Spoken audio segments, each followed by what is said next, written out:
हाँ भैया, देखिए पिछले समय में आपने धर्म क्षेत्र सुधार छापे विचारों का प्रभाव पड़ा था। प्रोटेस्टेंट धर्म सुधार क्या था? ये 16वीं शताब्दी में यूरोप में रोमन कैथोलिक चर्च में सुधार का आंदोलन था। मार्टिन लूथर प्रोटेस्टेंट धर्म सुधारकों में से एक थे। इस आंदोलन के कारण कैथोलिक ईसाई मत के विरोध में कई विचारधाराओं ने जन्म लिया। मुद्रण और प्रतिरोध क्या था? कहते हैं अब कम शिक्षित लोग भी छपे हुए साहित्य के कारण धर्म की अलग अलग व्याख्याओं को से अवगत हुए। वे इटली के एक किसान मोनोकिलो ने अपने क्षेत्र में उपलब्ध पुस्तकों को पढ़ना प्रारंभ कर दिया। पढ़ी हुई पुस्तकों के आधार पर उसने बाइबल के नए अर्थ लगाने शुरू कर दिए।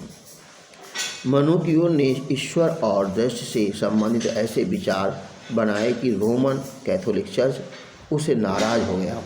इस प्रकार से धर्म विरोधी विचारों को पनपने न देने के लिए रोमन चर्च ने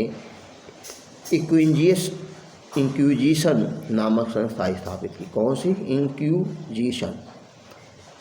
इसका कार्य धर्म के विरोधियों को सही रास्ते पर लाना था।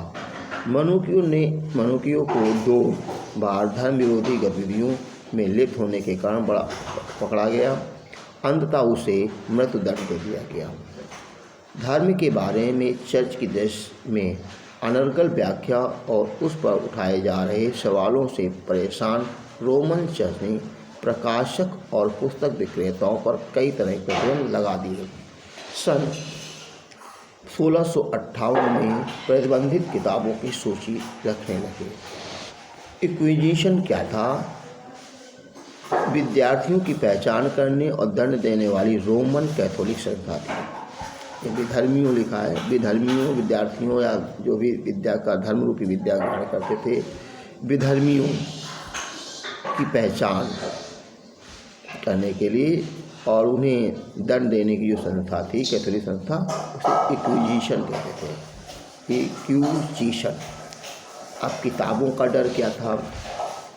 लैटिन के विद्वान और कैथोलिक धर्म सुधार एमर्सन, जिसने कैथोलिक धर्म की ज्यादतियों की आलोचना की, पर लूथर से भी एक दूरी बना रखी।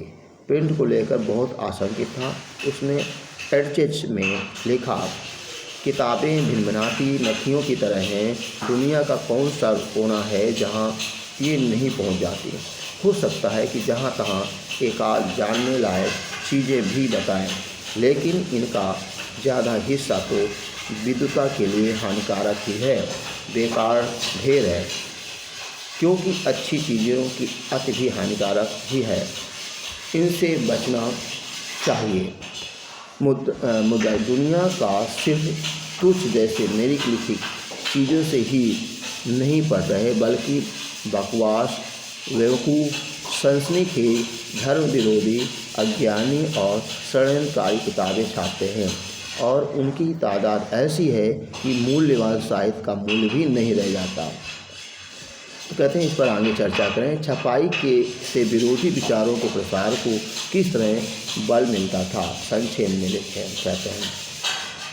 कहते हैं यूरोप में छपाई से कैथोलिक चर्च के साथ साथ अन्य वर्ग के लोगों को ये पता लगता था कि लोग वर्तमान राजशाही और धार्मिक संस्था के विरुद्ध हो जाएंगे, जिससे विद्रोह की स्थिति उत्पन्न हो सकती है। इस तरह से छपाई से विरोधी विचारों के प्रसार को बल मिला। अब लोगों ने जब छपाई किताबें बनी तो उन्हें पढ़ने का जुनून आया। तो पढ़ने का जुनून लिखते हैं, जुनून का मतलब है लगाव, विशेष लव। मुद्रण क्रांति के पश्चात यूरोपीय लोगों में पढ़ने का जुनून पैदा हो गया। 17वीं और 18वीं शताब्दी में विभिन्न संप्रदायों में के चर्चों ने गाँवों में स्कूल खोले और किसानों व कारीगरों को शिक्षित करने लगे, जिससे यूरोप के अधिकांश लोगों में साक्षरता में वृद्धि हो गई। कुछ लोगों में तो साक्षरता 60 से 80% तक हो गई थी। यूरोप के देश में साक्षरता दर में पर्याप्त वृद्धि और स्कूलों के प्रसार के साथ लोगों में पढ़ने का जुनून उत्पन्न हो गया। अतः जनता को पुस्तकें उपलब्ध कराने के लिए मुद्रकों ने पर्याप्त संख्या में पुस्तकों का छापना शुरू कर दिया। यूरोप में नए पाठक वर्ग की रुचि को दृष्टि में रखते हुए विभिन्न प्रकार का साहित्य छापने लगा।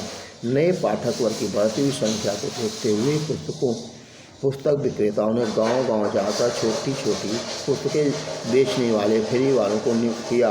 वे पुस्तक मुख्यतः पंचांग की अतिरिक्त लोक गाथाओं, लोकगीतों की हुआ करते थे। पाठकों की रुचि को देखते हुए प्रकाशकों ने मनोरंजन प्रधान पुस्तकों की छपाई करना भी प्रारंभ कर दिया। ऐसी पुस्तकें बहुत सस्ती थीं जिन्हें गरीब लोग भी पढ़ सकते थे। ऐसी पुस्तकों में इंग्लैंड की पेनी चैन बुक या एक पैसिया पुस्तकें, फ्रांस की बिब्लियोथेक ब्लू आदि प्रमुख थीं। इंग्लैंड में एक पैसिया किताबें बेचने वालों को चैपमैन कहा जाता था। मनोरंजन प्रधान पुस्तकों के अतिरिक्त यूरोपीय प्रकाशक द्वारा 4-5 पृष्ठों की प्रेम कहानियाँ भी छापी जाती थी। कुछ अतीत की कथाएं भी छापी जाती थी जिन्हें इतिहास कहा जाता था। 18वीं शताब्दी के प्रारंभ में यूरोप में पत्रिकाओं का प्रकाशन भी शुरू हो गया। इन पत्रिकाओं को विशेष सामग्री में समकालीन घटनाओं के वर्णन का साथ साथ मनोरंजनात्मक सामग्री भी होती थी। यूरोप में मुद्रण की क्रांति के विस्तार के साथ साथ विज्ञान और दर्शन संबंधी पुस्तकों का प्रकाशन भी होने लगा। प्राचीन तथा मध्यकालीन ग्रंथों का संकलन किया गया। मानचित्र के साथ साथ वैज्ञानिक खाके भी बड़ी मात्रा में छपे। न्यूटन जैसे वैज्ञानिकों के आविष्कारों के छपने के बाद विज्ञान की पुस्तकें पढ़ने वाला एक नया पाठक वर्ग तैयार हो गया। इसके अतिरिक्त वॉल्टेयर, थॉमस पेन व रूसो जैसे दार्शनिकों की पुस्तकों के छपने से भी पाठकों की संख्या में वृद्धि हुई। नेक्स्ट